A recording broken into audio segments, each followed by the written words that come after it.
పరిశుద్ధుడిగా ఉన్నాడు మీరు కూడా. దాని అర్థం ఏంటి? మిమ్మల్ని పిలిచిన వాడు పరిశుద్ధుల ప్రకారమే మీరు కూడా. దేవుడు ఏ ప్రకారంగా ఏ లెక్కన పరిశుద్ధుడిగా ఉన్నాడు, అది కావాలి. పాపం చేయలేదు కాబట్టి పరిశుద్ధుడా, పాపాలు ఒప్పుకొని విడిచిపెట్టాడు కాబట్టి పరిశుద్ధుడు, అది మన బ్యాచ్ చేయదు.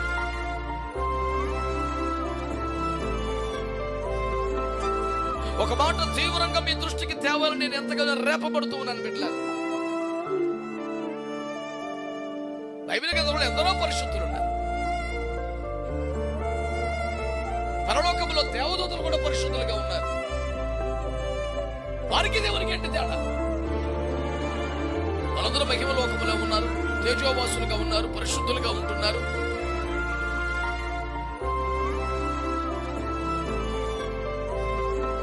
ఒక ముక్కలో చెప్పాలంటే దేవదూతలందరికీ పరిశుద్ధత అనుగ్రహించబడింది. పరిశుద్ధులుగా వాళ్ళు చేయబడ్డారు. దేవుడికి పరిశుద్ధ అనుగ్రహించబడ్డారు. దేవదూతలకైనా అది వచ్చిన పొందిన పరిశుద్ధతే కదా, ఆయన ఇచ్చిందే కదా. మరి ఆయనకి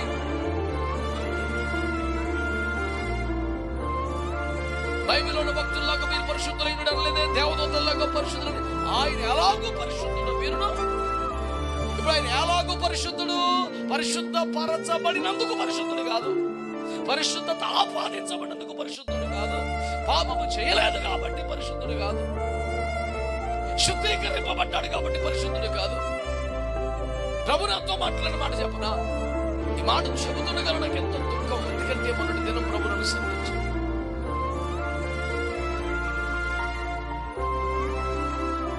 ఆయన పరిశుద్ధులైన ప్రకారం,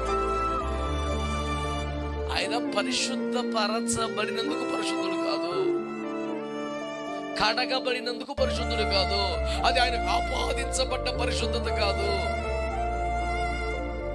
ఆయన స్వభావమే పరిశుద్ధత, ఆయన స్వభావమే.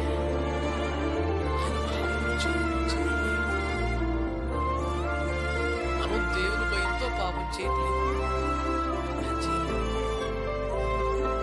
నా తొలి యవన క్రావిలో ఒకసారి నన్ను ఒక దైవజనుడు, దేవునికి అసాధ్యమైంది ఏమైనా ఉందంటే ఉందనంట. ఎవడు అవగాహన లేదు, ఒకలాంటి భక్తి, దేవుడి మీద పిచ్చి ప్రేమ. ఏంటది అంటే ఆయన పాపం చేయలేడు. కరెక్ట్, వెరీ గుడ్, కూర్చో అంటే నేను నెగిటివ్ గా మాట్లాడుతున్నామో అనుకుని దైవజనుడు, ఎవడు ఏంటది ఆయన పాపం చేయలేడు.